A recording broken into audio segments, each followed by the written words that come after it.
কি দরকার? প্রস্তাব সমর্থন দুইজন সাক্ষী হইলে বিয়ে হয়ে যায়, কোনো সমস্যা নেই। এজন্য যে শরীয়তের বিবাহের জন্য কোন ইমামকে নিতে হবে কোনো শর্ত না। যদি একজনে বলে যে ঠিক আছে এত টাকা দেন হবে, আমি অমুককে বিয়ে করতে চাই, নিয়ে বলো ঠিক আছে আমি এটি মেনে নিলাম বা আমি কবুল করলাম। একজন প্রস্তাব করবে, একজন সমর্থন করবে, ছেলের বিয়ের পক্ষে বলবে, যে কোনো একজন বললে হবে যে আমি এত টাকা দেন হবে, অমুককে তোমার কাছে বিবাহ দিতে চাই, ঠিক আছে তাহলে আমি কবুল করে নিলাম, আমি এটা মেনে নিলাম, আমি গ্রহণ করলাম, আলহামদুলিল্লাহ। দুইজন সাক্ষী শুনলেই শরীয়তে কি বিবাহ হয়ে যায়। কিন্তু বিবাহটা আমরা এত কঠিন করে নিয়েছি, এত কঠিন আমাদের কাছে মনে হয় যে অনেক কঠিন একটা বিষয়। বিবাহ তো মনে হয় ছেলে বলবে তুই কি এখন নিজের জানাস না কি বিয়ে কি করবি। ছেলেদের বড় হয় আপনি যদি নিয়ে থাকতে পারি আপনার ছেলের জন্য একটা প্রস্তাব আছে, ভাই ছেলে এখন দাঁড়াইতে পারে, চাকরি হয় না, বাকি এখন তার ইনকাম কম, সে নিজের দাঁড়ায় না। আমরা অনেক কঠিন করে ফেললাম বিয়েটাকে আমাদের কাছে, অনেক কঠিন। ছেলে এখনো নিজের পায়ে কি করে নাই, দাঁড়ায় না। মেয়ের এখন লেখাপড়া শেষ হলে কি বিয়ে হবে? এখন মেয়ের লেখাপড়া শেষ হয়, ইসলাম কি বলছে? আর আমাদের কাছে প্রেম সহজ, একটা একবারে সহজ ব্যাপার না। জেনা করা খুব সহজ, জেনার পথে পথে যে কোনো উন্মুক্ত, জেনা করা কোনো কঠিন বিষয় না। ইচ্ছা করলে জেনাও সে করতে পারে, কোনো সমস্যা নেই। বিবাহ কঠিন হওয়ার কারণে আজ আমাদের সমাজে জেনাকে অনেক সহজ করা হয়েছে। আমার ছেলে প্রেম করতে পারে খুব সহজ, মেয়ে প্রেম করে খুব সহজ। তখন করি না যে আমার মেয়ে প্রেম করতেছে, ছেলে প্রেম করে অবৈধ সম্পর্ক করে, মোবাইলে চ্যাটিং করে, কিন্তু এটা কোনো বিষয় না। এই ক্ষেত্রে করি না যে আমার ছেলে এখন নিজের পায়ে ধরে সে প্রেম করতে পারবে না, এরকম আমরা কোনো বাধা দেই না। আমরা কি করলাম? আমরা কঠিন করে ফেলেছি বিবাহকে, আমরা কি করলাম? কঠিন করলাম। যেনাকে আমরা কি করছি? সহজ করে দিলাম। আমাদের এই মন মানসিকতার কারণে, আমাদের চিন্তার কারণে। সম্মানিত হাজিরিন, আমি বলি যে আমার ছেলে এখনো নিজের পায়ে দাঁড়ায় না, অর্থাৎ তার ইনকাম এখনো কম আছে, সে বউ পাওয়ার মতো ইনকাম সে এখন করতে পারে না। এই চিন্তাকে ঠিক আমাদের আল্লাহ কি বলেন? আমা মিন দাব্বাতিন ফিল আরদি ইল্লা আলাল্লাহি রিজকুহা। পৃথিবীতে এমন কোন চতুষ্পদ জানোয়ার নেই যার দায়িত্ব আল্লাহ রাব্বুল আলামিন গ্রহণ করেন নাই। খাওয়ায় কে? আল্লাহ রাব্বুল আলামিন খাওয়ায়। কে খাওয়ায় বলেন? আল্লাহ রাব্বুল আলামিন খাওয়ায়। আর চিন্তা করেন, একজন ব্যক্তি সে দিন খেত, সে খাবার খেত না, পেট করে খেতে পারতো না, সে বিবাহ করেছে, আল্লাহ সন্তান দিয়েছে, মানুষ বাড়ছে না কমছে? তার সঙ্গে তো আগে সে একা খেতে পারতো না, এখন সংসারে 4-5 জন লোক থাকার পর তার সংসারে কি নাই, কোনো অভাব নেই। রিজিক কে দিলেন? আল্লাহ রাব্বুল আলামিন রিজিক দিলেন। আজ থেকে মনে করেন 50 বছর আগে, স্বাধীনের আগে এবং পরে যারা বয়স্ক, তারা আমি গল্প শুনেছি যে মানুষ কচু খেত, রাস্তা থেকে কচু খুঁজে কচুর মুড়া খেত, কলা গাছ কেটে কলা গাছের ভিতরে ওটা কি বলা হয়? খোঁচা বলা হয়। খোঁচা নাকি বাড়ালি, আমাদের পরিষদে বাড়ালি বলে, বাড়ালি খেত, খিদার ঠালায় রুটি এবং বাড়ালি খেয়ে জীবন যাপন করত। তখন জমি বেশি ছিল না কম ছিল? জমি তখন বেশি ছিল, মানুষ কম ছিল, মানুষ খেতে পারতো না, পেট করে খেতে পারতো না।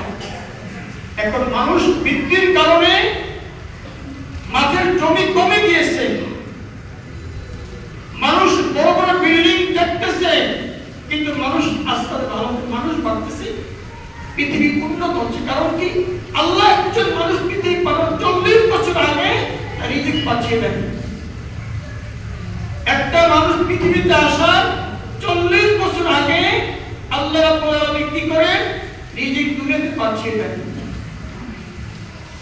তাহলে এই রিজিক দুনিয়াতে আসার পরে পৃথিবীতে মানুষ আরো বাড়বে, দেশ উন্নত হবে, মানুষ আরো ধনী হবে, টাকা আরো বেড়ে যাবে। কারণ কি? আল্লাহ রাব্বুল আলামিন এই মানুষ পৃথিবীতে আসার 40 বছর আগে নীতি পাঠিয়ে দেওয়ার কারণে এই অবস্থা।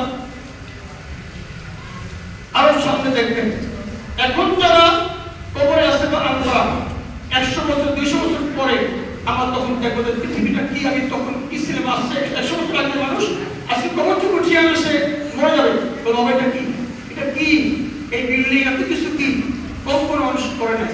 আবার এমন কিছু হবে যেটা আমরা কল্পনা করবো, সেটা আল্লাহর পৃথিবীর। কারণ মানুষ পারবে, আবার রিজিক পাঠাবেন, সম্পদ বাড়াবেন, তখন দেশ আরো উন্নত হবে। আপনি যে বলবেন যে নিজের পা দাঁড়ায় না, এখন বিয়ে করলে আমি সম্পর্কে কি খাওয়াবো, আপনার চিন্তা করে খাওয়াবে কি? আল্লাহ রাব্বুল আলামিন। আপনার না, রাসূল সাল্লাল্লাহু আলাইহি ওয়াসাল্লাম বলেন, তুমি রিজিকের জন্য অন্বেষণ করি, তোমাকে খোঁজ করে, তুমি রিজিকের জন্য পেশার কোথায় গেলে আমি রিজিক পাবো, কিছু তোমাকে খোঁজ করে যাবো, ব্যক্তি করে তোমাকে খাবে, চিন্তা করার দরকার নেই। রিজিক আপনাকে মনে রাখতে হবে, আপনার রিজিক থাকা পর্যন্ত আপনি মরবেন না। আপনার রিজিক আপনার পেটে যাবে, আপনার মুখে যাবে, তাকে কেউ মারবেন না। রাসূলুল্লাহ সাল্লাল্লাহু আলাইহি ওয়াসাল্লাম বলেছেন, দুর্বল যে আল্লাহ রাব্বুল আলামিন খাওয়িয়ে থাকে, একজন দুর্বল যে আপনার স্ত্রী সে কাজ করতে পারে না, আপনার সন্তান সে কাজ করতে পারে না, এই উসিলা আল্লাহ রাব্বুল আলামিন আপনাকে খাওয়িয়ে থাকেন। ওই সন্তানকে আমি খাওয়াই না, বিবিকে আমি আল্লাহ খাওয়ান, ওই বিবি উসিলা আল্লাহ রাব্বুল আলামিন আমাকে খাওয়ান। সম্মানিত হাজির, এই জন্য কাজ হবে, সন্তান উপযুক্ত হলে, ছেলে মেয়ে উপযুক্ত হলে তাকে বিবাহের ব্যবস্থা করো। এটা বাবার ও মায়ের দায়িত্ব। ছেলে এখনো দাঁড়ায় নাই, দাঁড়াইতে পারে, চিন্তা করা যাবে না, দেখতে হবে আমার ছেলে আমার মেয়ের বিবাহের বয়স হয়েছে, উপযুক্ত হয়েছে কিনা, তাকে বিবাহ দেওয়া। চিন্তার পাত্র পথে দেখে বিবাহ দেওয়াটা কি বাবা মার জন্য দায়িত্ব। এক্ষেত্রে প্রথম কাজ হবে ইস্তেখারার পড়া, দুরাকাত নামাজ। আল্লাহ আমি অমুক জায়গায় বিবাহ করতেছি, আল্লাহ তুমি তোমার এলেম অনেক কিছু দিতে পারছো, আল্লাহ তুমি তোমার এলেম অনেক কিছু আছে, আমি সিদ্ধান্ত নিয়েছি আমার ছেলের জন্য আমার মেয়ের জন্য অমুক জায়গায় পাত্রী দেখেছি, আল্লাহ রাব্বুল আলামিন তুমি একটা ফয়সালা, তোমার এলেমে অনেক জ্ঞান আছে, আল্লাহ আমার জন্য কল্যাণকর হবে কিনা। দুরাকাত নামাজ পড়ে ইস্তিখারা করে ঘুমিয়ে পড়ে একটা ফয়সালা আসবে এবং পরামর্শ করা, যখন থেকে আমি পাত্রী দেখেছি এটা আমার জন্য, আপনি কি মনে করেন? কাউকে পরামর্শটা দিনদার কারোর পরামর্শটা যখন থেকে দেখেছি, আপনার পরামর্শটা কি? এখানে সঠিক পরামর্শ দেওয়া ইমান হবে না যদি আপনাকে পরামর্শ অমুকের মেয়ে আমার ছেলের জন্য আনতেছি বা অমুকের কাছে আমার মেয়ে দিতেছি, পরামর্শ যদি আপনি জানেন সত্য সত্য বলে, এক্ষেত্রে কিমান হবে না যে ভাই আমি তো জানি তাহলে এই সমস্যাটা আছে, এটা আপনি চিন্তা করবেন। এই যে কি হবে, কোনো বিপদ হবে, আপনার সঠিক কথা বলা, সঠিক পরামর্শ। সম্মানিত হাজির, বিবাহের ক্ষেত্রে রাসূলের সুন্নাত, ছেলে মেয়েকে দেখবে, মেয়েকে ছেলেকে দেখবে। এই না যে শুধু মেয়ে ছেলে মেয়েকে দেখবে, মেয়ে পছন্দ করেন, মেয়েরও কি আছে পছন্দ আছে। বিবাহ করে যুবকেরা বিবাহের উদ্দেশ্যে একটা ছেলে মেয়ের মুখমণ্ডল হাত পায়ে ধরে দেখা কোনো না, বিবাহের উদ্দেশ্যে দেখা যাবে, এতে কোনো গুনাহের কোনো কাজ নয়, দেখতে পারবে। মেয়েরও কি মতামত নিতে হবে। এখন আমাদের সমাজের একটা বিষয় যেটা বলি, আমাদের অনেকের গায়ে লাগতে পারে, আমরা দল ধরে যাই মেয়ে দেখার জন্য, 100 মানুষ যায়, 50 জন মানুষ যায়, একাধিক অনেক মানুষ আমরা মেয়ে দেখার জন্য মেয়ে দেখে পছন্দ করে, এটা জায়েজ হবে না। মেয়েকে দেখবে একমাত্র ছেলে, একাধিক ছেলের বাবা দেখতে পারবে না। বিবাহের আগে কে দেখবে? একজন ছেলে দেখবে বা ছেলের মা বোন দেখতে পারে, কিন্তু ছেলের বাবা, ছেলের ভাই, ছেলের চাচা, ভগ্নিপতি, অমুক সমুক কেউ দেখতে বুঝাচ্ছে। মেয়েকে দেখবে কে দেখবে? ছেলে একা দেখবে, অন্য কেউ বা ছেলের মা বা বোন দেখতে পারবে, ভাবি দেখতে, অন্য কেউ মেয়ে দেখতে পারবে না। আজ আমাদের সমস্যা, মেয়ে দেখার জন্য আমরা অনেক মানুষ যাই, 100 মানুষ, 50 মানুষ মেয়ে বাবা বিশাল একটা খরচ, বিশাল আয়োজন। আমি প্রশ্ন রাখতে চাই, রাসূলের সাহাবী আবু বকর রাদিয়াল্লাহু তাআলার মেয়ে আম্মাজান আয়েশা রাদিয়াল্লাহু আনহা বিয়ে হয়ে গেল রাসূলের সাথে। বলকে রাসূল সাল্লাল্লাহু আলাইহি ওয়াসাল্লাম পর্যন্ত গিয়েছিল, বিয়ে কি খরচ জানে, কি খরচ হয়েছে? রাসূল হচ্ছেন বিয়ার পর, আর আবু বকর রাদিয়াল্লাহু তাআলা তখন ছিলেন আরবের একজন ধনাঢ্য ব্যবসায়ী, কাপড় ব্যবসায়ী। তিনি ছিলেন মেয়ের বাবা। কোন খরচ ছিল কেউ জানে? যে কি পরিমাণ যাত্রী গিয়েছে, কত মানুষের খাওয়াইছে, সে কি যৌতুক দিয়েছে? কিছু যৌতুক দেয়, কোনো খরচ হয়নি, কোন খরচ, বিয়ায় কোনো খরচ ছিল না। কিন্তু আজ আমরা কঠিন করার কারণে আমরা অন্যদিকে চলে গেছি। মেয়েটা কেমন জন্য কি অনেক কঠিন মনে হয় যে মেয়েটাকে অনেক মানুষ যায়, মেয়ের বাবার একটা ভোগান্তি, মানে খরচের যে ব্যাপার সেটা। রাসূল সাল্লাল্লাহু আলাইহি ওয়াসাল্লাম মেয়ে ছিল ফাতেমা রাদিয়াল্লাহু আনহা, রুকাইয়া রাদিয়াল্লাহু আনহা, উম্মে কুলসুম এবং জয়নব। রাসূলের 4 মেয়ে ছিল। এরা সবাই রাসূল সাল্লাল্লাহু আলাইহি ওয়াসাল্লামের পরিজাত টুকরা এবং নয়নের মণি ছিল। রাসূল এত ভালোবাসতেন, এত ভালোবাসতেন। রাসূল মেয়েদেরকে এত ভালোবাসতেন, তারা ছিল রাসূলের পরিজাত টুকরা। রাসূল কি দিয়ে, যৌতুক কি দিয়েছে, রাসূল কি দিয়েছিলেন, কত বড় আপ্যায়ন করেছেন, কত মানুষ আপ্যায়ন করেছেন, জানা আছে কারো জানা নেই? রাসূল কি দিয়েছেন? আলী রাদিয়াল্লাহু রাসূলের ছিল বড় ছিল। রাসূল আলী রাদিয়াল্লাহু দিয়েছেন কি? 2টা কলস, একটা চামড়ার গদি, তার ভিতরে ছিল খেজুরের পাতা, একটা মশক, আর একটা কি একজোড়া চাকি, যার মাধ্যমে আটা ভাঙানো হয়। কি দিয়েছেন বলে? কি করছিলাম আমি? 2টা কলস, একটা মশক, একটা চামড়ার গদি, যার ভিতরে ছিল, তার ভিতরে ছিল খেজুরের পাতা এবং একটা চাকি, যার মাধ্যমে সে আটা বানিয়ে পারে। রাসূল বলেন, ফাতেমা তুমি স্বামীর ঘরে চলে যাও, স্বামীর ঘরে সাজাও। এই সম্বল নিয়ে ফাতেমা রাদিয়াল্লাহু আনহা স্বামীর ঘরে চলে গেছে। আলী রাসূলের ঘরে ছিল, এই জন্য এটা দিলেন রাসূল সাল্লাল্লাহু আলাইহি ওয়াসাল্লাম। কিছুদিন পরে একটা যুদ্ধ রাসূল সাল্লাল্লাহু আলাইহি ওয়াসাল্লাম তাজ বিতরণ করতেন, তাজ বিতরণ করে সাহাবীদের মাঝে এই তোমার এই তাজ দাসী দিতেছিলেন। ফাতেমা রাসূলুল্লাহ আমার কাছে দাসী দেন, এই জাতির ক্ষেত্রে আমার হাত ব্যথা হয়ে দাগ পড়ে যায়, দূর থেকে পানি এসে গেলে আমার কাঁধ ব্যথা, আমার কাঁধ ব্যথা হয়, দূর থেকে পানি আনার কারণে আমার কাঁধ কলসের পানি দূর থেকে আমার আমার কি কোমর ব্যথা হয়, যাতে ঘরে যদি আমার হাতে ব্যথা দাগ পড়ে গেলে রাসূলুল্লাহ দাগ পড়ে গিয়েছে, আমি ঘর সামনে যত কষ্ট হয় এটা দাসী দেন। রাসূল চুপ ছিলেন। রাসূলের ফাতেমা এই দাসীর চেয়ে তোমাকে আমি উত্তম জিনিস দিব কিনা বলো? এই দাসী না দিয়ে তোমাকে আমি এই উত্তমটা জিনিস দিতে চাই। ফাতেমা রাসূল বললেন, তেত্রিশ সুবহানাল্লাহ, 33 আলহামদুলিল্লাহ, আল্লাহু আকবার বলেন, যে উত্তম আল্লাহ রাব্বুল আলামিন উত্তম দাসী তোমাকে দান করবেন। রাসূল সাল্লাল্লাহু আলাইহি ইচ্ছা করলে অন্যকে দাসী দিয়ে তাকে দিতে পারতেন, রাসূল দিতে পারতেন না, মেয়েকে দেন না। কি দৃষ্টিকে শিক্ষা দিলেন? 3 বছর শিক্ষা। ফাতেমা খুশি হয়ে গেল। রাসূল এই দিলেন। আর আমাদের বাবা আছে, আমাদের মা, আমরা খুব পেশানি যে মেয়ে বড় হয়েছে, এখন বিয়ের জন্য এই যৌতুক লাগবে। ছেলে বাবা খুব উপরে দেওয়া দেয়, এই ঘরটা খালি করে এই ঘরে মেয়ে থাকবে, তার মানে কি আপনি মাল দিবেন, এই ঘর সাজাতে হবে। মেয়ের বাবার, ছেলে বাবার কি এই আশা ভরসা, মেয়ে বিয়ের আগে ঘরটা খালি করে রাখি। অর্থাৎ ভাই যৌতুক চাই না, আপনার মেয়ের জন্য ফ্রিজ লাগবে, তেল লাগবে, খাট লাগবে, মানে আমি যৌতুক নেই না, কি নেই মেয়ের জন্য। এই দাবি করাটাও কি, এই চিন্তা করাও কি ছেলে বাবার জন্য শোভা পায় না। এই চিন্তাটা যে পাবো এটা মানে যৌতুক। এটাও কি চাওয়া যাবে না। প্রথম বলেছিলাম মেয়েকে দেখতে, ছেলে একা দেখতে, অন্য কেউ না।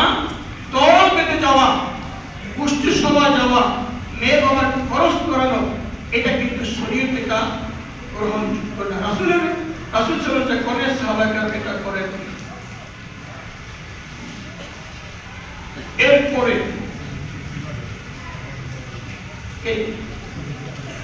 ছেলে দেখতে পারবে, সমস্যা, ছেলে চেহারা দেখবে, সমস্যা নেই, ছেলেটা হাত দেখবে, হ্যাঁ সমস্যা নেই, বিবাহের উদ্দেশ্য সমস্যা নেই, বিবাহের উদ্দেশ্যে বিয়ে করবো, ওর সঙ্গে বিয়ে করবো, এই উদ্দেশ্যে দেখতে পারবে, অন্য কোনো উদ্দেশ্য না।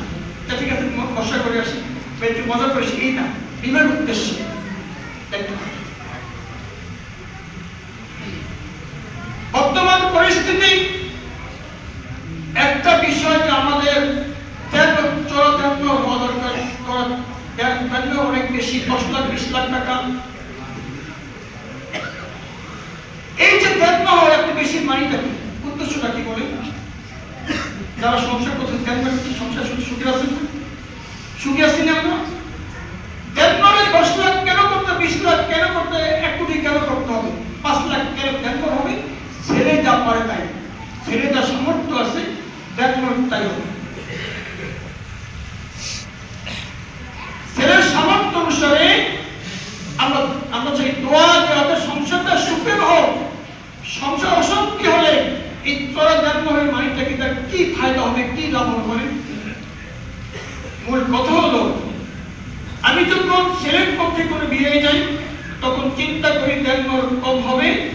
ওই মেয়ে যদি ছেলেকে তালাক দেয়, চলে যায়, তাহলে কম টাকা দিয়ে পারবো, অথবা আমি কালকে মেয়ের পক্ষে আজকে চাই যে জন্ম অনেক বেশি, ছেলে মেয়েকে তালাক দিলে অনেক টাকা লাগবে, সমস্যা হবে, তালাক দিতে পারবো। তো এই চিন্তা আজকে আমার এক চিন্তা, কালকে অন্য চিন্তা, মানে কি আমার নেট খারাপ, আল্লাহ পাইকে বরকত সাথে চলে যাবে। বুঝে আসছে? আমরা দোয়া করতে চাই আল্লাহ রাব্বুল আলামিন যেন এর ভিতর বরকত দান করে, নেককার সন্তান দান করে। দেন কোনো বিষয় না, এমন কোনো বিষয় না, আল্লাহ বরকত দান করলে যথেষ্ট। ছেলে যেটা পারবে, সামর্থ্য যা আছে, নগদ সেটা করাই কি সুন্নাত তরিকা। এটা জন্ম কত হবে? জন্ম হবে ছেলে যা পারে, এখানে বাড়াবাড়ি, এখানে বাড়াবাড়ি কেমন কোনো বিষয় না, ছেলে যা পারবে জন্মটা মেনে নেওয়াই কি উত্তম। এরপর আমরা খেয়াল করেন উকিল বাপ কে হবে, উকিলের সমস্যাটা, উকিল বাপ কে হবে? এখানে সমাজের কাউকে কোনো নেতাকে অন্য কাউকে উকিল বানানো কি বলেন, জায়েজ না জায়েজ নাকি বলেন হারাম। আমার মেয়ের জন্য এলাকার একজন গণ্যমান্যকে উকিল বানালাম, এটা কি শরীয়তে কি বলে, এটা কি হারাম। এটা সমাজে বলে আমাকে মারবে, এর জন্য আমরা কিছু বলি না। উকিল বাপ, উকিল হওয়া, উকিল মানে অভিভাবক, দায়িত্বশীল, সবচেয়ে আপনার হচ্ছে ছেলে মেয়ের বাবা, মেয়ের দাদা, চাচা, বড় ভাই। উকিল হয় কি সবচেয়ে বেশি হকদার। আমাদের প্রশ্ন, বাপ কেন উকিল হয়? বাপ উকিল করে নাকি? আরে বাবা, আমরা ওখানে একবারে মনে হয় শিশু, আমরা কিছুই বুঝি না। আমরা বলতে গেলে হুজুর কিছুই জানে না, কিছুই বোঝে। বাপ উকিল কিভাবে হয়? উকিল কে হবে? উকিল কে বলে কে হবে? উকিল হওয়ার উপযুক্ত কে? বাবা, বা বড় ভাই, বা চাচা, দাদা, নানা, মামা, এরা উকিল হবে। বাপ থাকলে অগ্রাধিকার বাপ হবে, বাপ না থাকলে অন্য কেউ উকিল হতে পারে, এরা সমস্যা নেই। কিন্তু বাহিরে উকিল দেওয়াটা কি? এখানে দেওয়ার মানে কি মেয়ে বসে বলবে না যে আমি তোমাকে বিয়ে করতে চাই, যদি মেয়ের প্রস্তাব হলে সমস্যা, চাকরি না হলে চলে। এজেন্ট দেয়, ঠিক আছে, মানে মেয়ের প্রস্তাব রাখা। উকিল মানে কি মেয়ের কথাটা এসে এখানে বলা যে আমার মেয়েকে আমি এত টাকা তোমার কাছে তুমি রাজি আছো, এই কথাটা বলো। উকিল মানে প্রস্তাব রাখা। উকিল মানে কি প্রস্তাব রাখা, যেমন আসামি পড়ে গেলে আমার কথাটা উকিল বলে, আমি না বলে আমি বলবো উকিল দরকার নাই। বুঝে আসছে? এখন কথা হলো যে আমরা আবার উকিল সমস্ত পরে তো যদি যাই মেয়ের কাছে তুমি কবুল কিনা 3বার বক্তব্য দেওয়া হয়।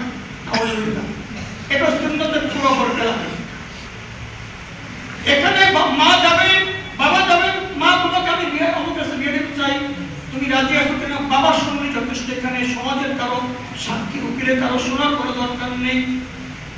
এটা আমরা বুঝতে পারি না যে না, মেয়ে কবুল বলে নেয়, বিয়েটা হয়নি,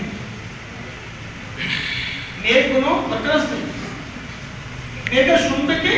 মেয়ের বাপ শুনবে, বা মেয়ের বড় ভাই শুনতে পারে যে বন্ধুকে তো আল্লাহ ঘুমে বিয়ে দেওয়া দরকার, তো আল্লাহর বিধান চলে আসে, তোমাকে বিয়ে দিতে চাই, তোমরা কবল নিয়ে আসো, তোমার সম্মতি থাকে, এতটুকুই যথেষ্ট। এর বাইরে আর প্রয়োজন নেই। সেটা আমরা সবাই দিয়ে মেয়ে দেখে আনলাম, উকিল রাজি আছে কিনা শুনলাম, 3 বার কবুল বলতো, সবাই গর্ব করে সবাই গেলাম, এটা শরীয়তে কি জায়েজ না? সঙ্গে সমর্থন করে। সম্মানিত হাজির, বিবাহের পরে ছেলের বাবা মেয়ের বাবা গেল না, ছেলের বাবা সবাই শুনে সমস্যা নেই, মেয়ের বাবা গিয়ে শুনলেই হবে, অন্য দরকার নেই। বা মেয়ের বাইরে বলল তোমাকে বিয়ে দেবো, তো রাজি আছো কিনা, এই সম্মতি কি যথেষ্টের বাইরে কোনো দরকার। মনে করবে শুরু করতে দেওয়া হয়, এখানে কি আমরা এগিয়ে যাই, ইসলাম আমাদের মেয়ে দাঁড়ায় মানে, অর্থাৎ ওখানে মেয়ের বাবাই প্রস্তাব নিয়ে আসছে যে আমরা মেয়ের রাজি আছে, বিয়ে হয়ে যাচ্ছে, সমস্যা চোরবাড়িতে বিয়ে হয়, মেয়ে করে যায় না, অর্থাৎ মেয়ের বাবাই প্রস্তাব নিয়ে আসছে যে আমার মেয়ে রাজি আছে, আমি এই যথেষ্ট। বিবাহের পরে আপনার খাওয়া দাওয়া অ্যারেঞ্জমেন্ট, এটা চাপিয়ে দেয় যে আমার সংসার অনেক বড়, আমার আত্মীয় অনেক বড়, মেয়ে বাবাকে বলি যে আমি এতটুকু আহ্বান করতে হবে, মেয়ে বাবার তখন না পেরেও এটা বাধ্য হয়ে কোথাও ঠিকাদার করতে হবে, এই চাপিয়ে না দেওয়া, মেয়ে বাবাকে চাপিয়ে না দেওয়া, যে আমার এতটুকু মেহমানদারি করতে হবে, মেয়ে বাবা চাপিয়ে না দেওয়া, বরং তো ওই বিয়ে বরকত যে খরচ অনেক কম হয়, অনেক কম যে খরচ করবে এই কি বরকত সম্পন্ন। বিবাহের পরে আমরা বৌবাদ করি, তাকে অলিমা বলা হয়, অলিমা করা সুন্নাত। ছেলের বাড়িতে যত পারেন খাওয়ান, আপনার সামর্থ্য অনুসারে যত পারেন খাওয়ান, এটা কি সুন্নাত, আপনি অনেক মানুষ খাওয়াবেন, কিন্তু মেয়ের বাড়িতে ড্রাইভারি গিয়ে ঝামেলা করবে, এটা কি রাজি হবে নাকি? ঝামেলা করবে, তারপরে তার সামর্থ্য অনুসারে সামান্য লোক গেলে ঝামেলা শেষ, খাওয়াবেন কোথায়? আপনার বাড়িতে খাওয়াবেন। যদি সে সমর্থ রাখে, কিন্তু জোর তাবতাবি না, জোর খবরদস্তি না, অল্প এটাই কি সুন্নাত তরিকা। সম্মানিত হাজিরিন, বিয়ার পরে আমরা বলি দাঁড়িয়ে সালাম দাও, চলে আসে আমাদের যুগ যুগ করে জামাই তো তুমি বিয়ে করে দাঁড়িয়ে আসসালামু আলাইকুম সালাম, এই সালাম তো কি কথা, জামাই তো আগেই সালাম দিয়েছে, কথার মাঝখানে সালাম দেওয়াটা কি এটা শরীয়তে 14 পড়ছিলাম, আগেই সালাম দিয়েছে, আলোচনার মাঝখানে বিয়ের পর সালাম দেওয়া, এটা কোনো শরীয়তে কোনো সমর্থন এটা করে না। সম্মানিত হাজিরিন, আশা করি আমাদের বিয়েগুলো হবে সুন্নাত তরিকায়, যে মেয়ে দেখবো সুন্নাত তরিকায়, দুনিয়ার করে মানুষ বাঁচিয়ে না, ভিডিও করা করে, ভিডিও করা এটাও শরীয়তে সমর্থন করে, আমরা করার চেষ্টা করবো। বিয়া মসজিদে অসুবিধা, অনুষ্ঠানে করতে হবে মসজিদে, হবে কি চেষ্টা করবো আল্লাহ রাব্বুল আলামিন যেন আমাদের সন্তানদের বিয়েগুলো পুরো সুন্নাত তরিকা হওয়ার তৌফিক দান করে। কারণ কথা আছে কিছু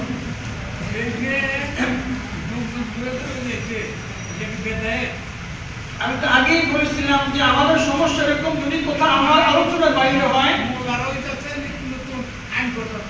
এটা যুদ্ধ চলেছিল বিষয় না, শরীয়তকে এটা মানতে হবে। আপনি যুদ্ধ চলে আসছেন, এই কথাটা আমি আগেই আলোচনা করেছিলাম যে আমাদের সমাজ এরকম, যদি বিষয় আমার দ্বারা এটা ভুল, আসলে ভুল না, আমরা ভুল করে আসছি।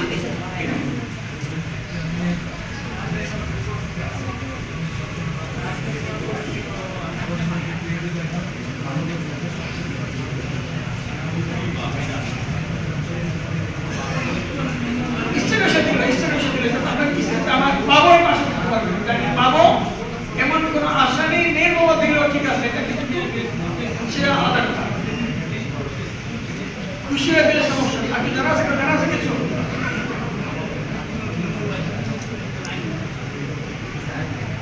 দুজন কি করছে সেটা বিষয় না।